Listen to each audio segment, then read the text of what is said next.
Ever found yourself in a situation where you wished the floor would just open up and swallow you whole? Yes, we've all been there. Today we're talking about the art of conversation for men. Now, we all know that conversations are the lifeblood of relationships, both personal and professional. They're the golden threads that weave our lives together. But let's face it, not all of us are gifted gabbers. Some of us are more adept at tripping over our words than delivering smooth, suave dialogue. And that's okay. After all, every artist was first an amateur. Remember that time you tried to compliment your boss's new haircut and ended up comparing it to a bird's nest? Or when you attempted to make small talk with your date's parents and somehow ended up discussing the existential dread of mortality? Well, you're not alone. We've all had our fair share of conversation blunders. But these blunders, as cringeworthy as they may be, are also opportunities. They're our stepping stones to becoming better conversationalists. Because here's the thing. Great conversation isn't just about saying the right things.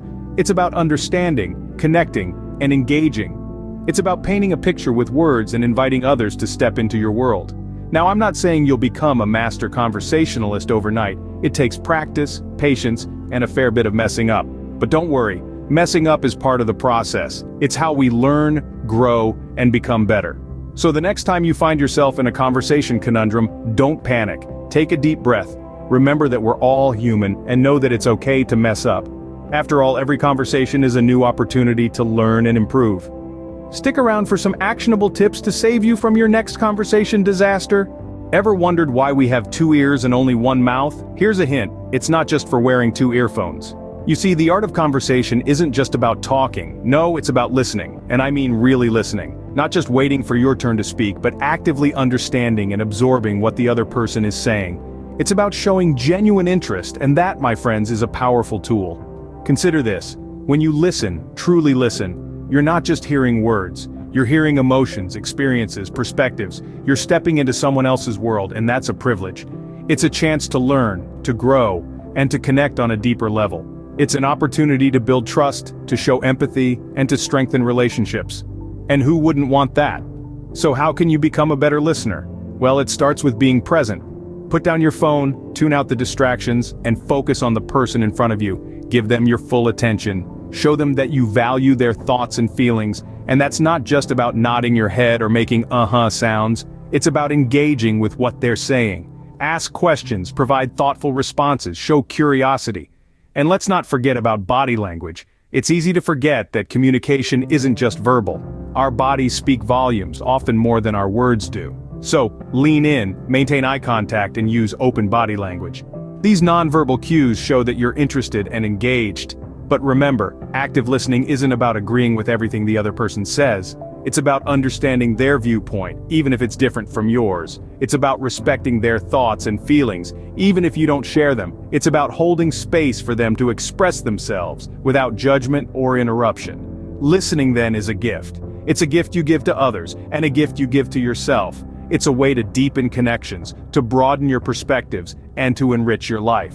So, the next time you find yourself in a conversation, remember, listen, not just with your ears, but with your heart. Remember, a good listener is always a step ahead in any conversation. Ever felt like a deer caught in the headlights when asked to speak? Don't worry, we've got you covered. Confident speaking can transform not only how others perceive you, but also how you view yourself. It has the power to open doors, command respect, and even win hearts. But how can you achieve this magical skill? Let's break it down. Firstly, it's all about clarity. Picture this. You're at a party, and someone asks you about your job. You could mumble something about working in finance, or you could paint a vivid picture. I'm a financial wizard who helps folks navigate the treacherous seas of investment. Which version do you think will leave a lasting impression? But how to get that clarity? Well, that's where preparation comes in. Whether it's a job interview, a presentation, or just a chat with a friend, take a moment to think about what you want to say. Craft your message, choose your words wisely, and practice. Yes, practice. Just like you wouldn't enter a marathon without training, don't enter a conversation without preparing. Now let's talk about confidence. Confidence isn't about being the loudest in the room or having the most eloquent words. It's about believing in what you're saying. So how can you boost your confidence? Start by acknowledging your worth. Remember, you bring unique perspectives and experiences to the table. Embrace that. You might be thinking, but what if I mess up? Well, here's a secret. Everyone messes up. Even the most polished speakers make mistakes. But they don't let that stop them. They stumble, they laugh it off, and they move on. So don't be afraid to make mistakes, they're part of the journey. Lastly, remember that content trumps delivery. While a smooth delivery can certainly enhance your message, it's the substance of what you're saying that truly matters. So focus on delivering valuable, meaningful content, and the rest will follow. The key to confident speaking is practice, so get out there and start talking. Ever felt like you're talking to a wall? Don't worry, it's not you, it's them. Or maybe it's you. Let's find out. Now let's dive into the art of engaging others in meaningful dialogue. We've all been there, stuck in a conversation that feels like trying to squeeze water from a rock. The key is to make the other person feel like they're the most interesting person in the room. And how do we do that? By asking open-ended questions. Instead of asking, "Did you enjoy the movie?" Try something like, "What did you think of the movie?" That's a slight change, but it opens up a world of possibilities for the other person to share their thoughts and feelings. And remember, the quality of your questions determines the quality of your conversations. But what if they give you a one-word answer? Don't panic. The trick is to keep the conversation flowing. Picture yourself as a conversational detective trying to uncover the hidden gems in the other person's story. Show genuine interest and curiosity. Ask follow-up questions like, "Why do you think that?" Or, "Can you tell me more about that?" Another technique is to offer a piece of information about yourself that relates to what they've just said. This gives them something to latch onto and shows that you're not just interrogating them, but actively participating in the conversation. Now I know what you're thinking. But what if I say something wrong? Well, here's a secret. Everybody says something wrong sometimes. That's part of being human. The trick is to not let it derail the entire conversation. If you make a mistake, acknowledge it, laugh it off, and move on. Remember, a conversation is a dance, not a race. It's not about who can talk the most or who can sound the smartest. It's about connection. It's about understanding and being understood. It's about learning something new and sharing a piece of yourself with someone else. So, the next time you find yourself in a conversation, remember these tips. Ask open-ended questions, show genuine interest, and don't be afraid to share a bit of yourself. Remember, the goal of a conversation is not to win, but to connect. So you've listened, you've spoken, you've engaged, and now it's time to make your exit. But how do you do it without making it awkward?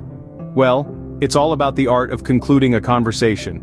You've done the hard work, so now it's time to wrap it up in a neat little bow and leave a lasting impression. Firstly, let's talk about the power of timing. You want to make sure you're not cutting anyone off or leaving in the middle of a heated debate. Look for a lull in the conversation, a moment of completion, or a natural pause. This is your cue. Then comes the art of the graceful exit. You don't want to just vanish like a magician in a puff of smoke.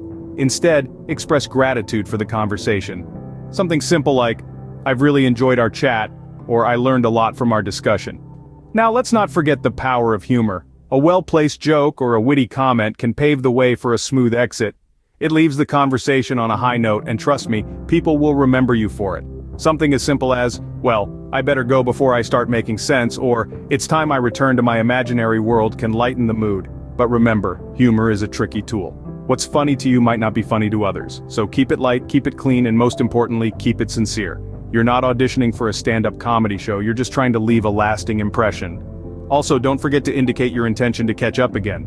It reassures the other person that you valued the interaction. A simple, "Let's do this again soon," or "Looking forward to our next chat," will do the trick. And here's the golden rule. Always leave them wanting more. You want to be the person they look forward to conversing with, not the one they dread running into. And remember, the best conversation is one where the other person feels better about themselves after speaking with you, not the other way around.